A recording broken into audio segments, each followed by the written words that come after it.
अशोकनगर का जिला चिकित्सालय यूं तो मध्य प्रदेश के दूसरे सरकारी अस्पतालों की तरह ही है, मगर एक मामले में यह अस्पताल पूरे प्रदेश में न केवल अव्वल है, बल्कि इस समय सुर्खियां भी बटोर रहा है। दरअसल जिला स्तर के अस्पताल में कैंसर जैसी जटिल एवं गंभीर बीमारी का लगातार ऑपरेशन हो रहा है। बीते 21 तारीख को एक महिला का यहाँ ऑपरेशन किया गया। 55 वर्षीय श्यामाबाई पत्नी सेवाराम परमार का ऑपरेशन जब किया गया तो यह 15वीं महिला थी जिसका अशोकनगर जिला चिकित्सालय में ऑपरेशन किया गया। 55 वर्षीय इस महिला का जब ऑपरेशन हुआ तो एक सप्ताह के अंदर ही तीसरी महिला थी जिसका ऑपरेशन किया गया।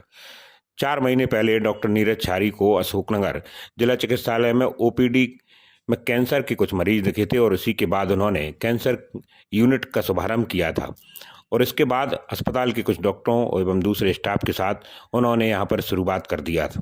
इसके बाद से लगातार एक के बाद एक कई मरीजों के यहाँ ऑपरेशन किए। इसमें ज़्यादातर महिलाएं हैं और उनके कैंसर स्तन से जुड़े बताए जाते हैं।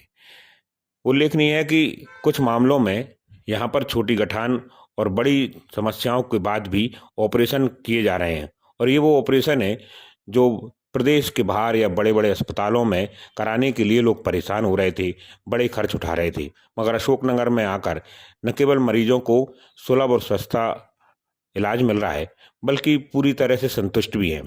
मंगलवार को जिला चिकित्सालय अशोकनगर में मरीज के ऑपरेशन को सफलतापूर्वक अंजाम दिया गया है। यह मरीज आयुष्मान कार्ड धारक भी था, अतः यह उपचार पूरी तरह से निःशुल्क भी हुआ है। प्राइवेट अस्पताल में इसी इलाज का करीब 1.5 लाख रुपए का खर्च आता है। इस ऑपरेशन में डॉक्टर नीरज छारी के साथ डॉक्टर हर्षिता शुक्ला ने भी सहयोग किया एवं उनके साथ डॉक्टर मुकेश गोलिया, डॉक्टर दीपक जैन तथा नर्सिंग स्टाफ ने भी अपना सहयोग प्रदान किया है। उल्लेखनीय है कि इसी सप्ताह दिनांक 14 फरवरी को भी 2 मेजर ऑपरेशन किए गए थे। उल्लेखनीय है कि डॉक्टर छारी व उनकी टीम ने जिला चिकित्सालय अशोकनगर में इंदौर, ग्वालियर, कानपुर एवं ललितपुर की स्तन कैंसर से ग्रस्त महिलाओं के भी ऑपरेशन किए हैं। तो ऑपरेशन था जो श्रीमान डॉक्टर साहब यहाँ पे सीएमए जो साहब है डॉक्टर नीरज छारी, उनके और उनकी टीम द्वारा सफलतापूर्वक इस ऑपरेशन को किया गया। हम विगत 2 साल से परेशान हो रहे थे, काफ़ी परेशान थे और उसके बाद 4 महीने पहले पूर्व में हमें पता चला सीएमए जो साहब मतलब नीरज छारी जी यहाँ पे हैं और कैंसर के उन्होंने 12 से 15 सफलतापूर्वक ऑपरेशन किए हैं। तो हम 4 महीने पहले यहाँ ओपीडी में एक बार दिखाने आए थे। डॉक्टर साहब ने हमें सजेस्ट किया कि आप इंदौर में कीमोथेरेपी वगैरह ले लें। हमने सारे ट्रीटमेंट हमारे अकॉर्डिंग करवाए। बाकी इंदौर में वो छोटी सी गठान ने बड़ा विकराल रूप ले लिया और वो ब्रेस्ट कैंसर था। फिर डॉक्टर साहब से हमारी थोड़ी सी बातचीत हुई और हम लोग अशोकनगर जैसी छोटी सी जगह में आए। यहाँ पर सीएमए साहब ने और उनकी टीम ने विगत हम 1 हफ्ते से यहीं पे हैं, सारी व्यवस्थाएं खाने पीने से लेके सारी व्यवस्थाएं उन्होंने और उनकी टीम द्वारा की गई। अच्छी सी व्यवस्था हुई। छोटे से अशोकनगर ज़िले में ब्लड की कमी थी, 2 यूनिट ब्लड भी उन्होंने ही अरेंज करवाया। मैं धन्यवाद देना चाहता हूं डॉक्टर छारी साहब को जो उन्होंने ये सफलतापूर्वक ऑपरेशन किया। सीएमए साहब का भी धन्यवाद है। उसके बाद मैं आदरणीय प्रधानमंत्री श्री नरेंद्र जी मोदी को भी धन्यवाद देना चाहूँगा, शिवराज सिंह जी चौहान को भी धन्यवाद देना चाहूँगा, क्योंकि हम लोगों के पास आयुष्मान कार्ड था और इस ऑपरेशन में 3 से 4 लाख रुपये का खर्चा हो जाता जो हम लोग नहीं उठा पाते। डॉक्टर छारी साहब ने, सीएमए साहब ने ये पूरा ऑपरेशन सफलतापूर्वक बिल्कुल निःशुल्क किया है और उनके मार्गदर्शन में अब हमारा पेशेंट खाने पीने भी लग गया और अच्छा भी हो गया।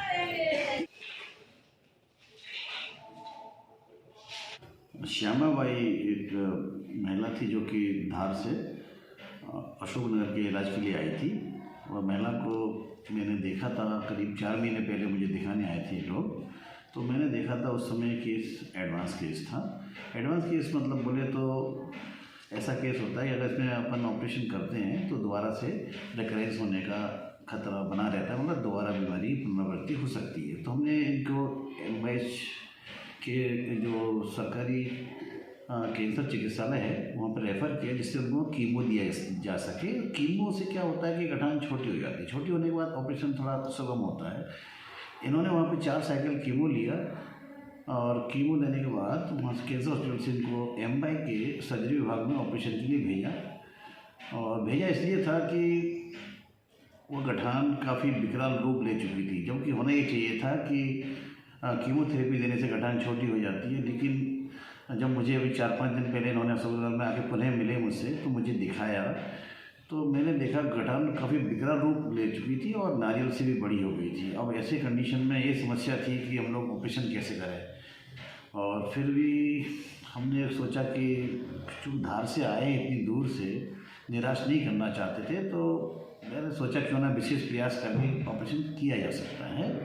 तो उसके लिए हमने पेशेंट की फ़िटनेस करवाई, फ़िटनेस में पास हो गए। तो पास होने के बाद हमने ऑपरेशन में इनको कल लिया दिनांक 21/2/2023 को।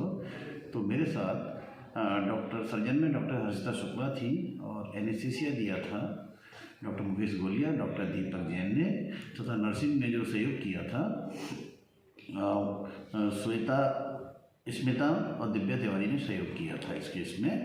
और एक ऑपरेशन 2 घंटे चला, लेकिन आउट होते होते करीब 3 घंटे में पेशेंट ओटी से बाहर आए थे और इस ऑपरेशन को हमने सफलतापूर्वक अंजाम दिया।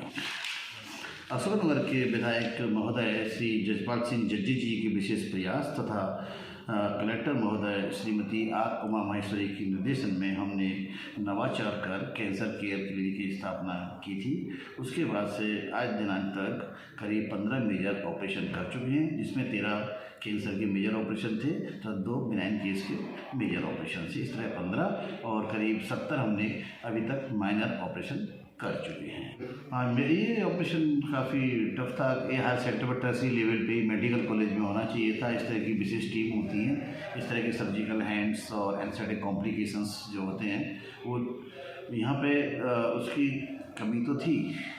चूँकि मुझे पुराना MI में काम करने का इंदौर में अनुभव था, तो मैंने उसी के प्रयास से इस केस को करने में अंजाम दिया। हालांकि पेशेंट का हीमोग्लोबिन बहुत कम था, इसके लिए हमने इनको निःशुल्क ब्लड ट्रांसफ्यूजन करवाया था, 1 बोतल ब्लड लगाया था, खाने पीने की व्यवस्था करवाई थी और सभी दवाइयाँ मुफ्त थी। पेशेंट आयुष्मान कार्ड धारी हैं, इसलिए इनका मुफ्त में इलाज हुआ। आगे का कीमो हम यहाँ दे सकते हैं, लेकिन इस तरह की व्यवस्था सभी जिलों में होती है कीमो देने की, या MI में कीमो जो बच्चा हुआ कीमो दे सकते हैं। और MOU के तहत हमारा MI की जो कैंसर हॉस्पिटल है वहाँ से MOU साइन है, इसलिए वो बाकी की जो ट्रीटमेंट जो बचा होगा, जो रेडिएशंस देने होंगे, वहाँ बाकायदा इनको इंदौर में रेडिएशन दिया जाएगा।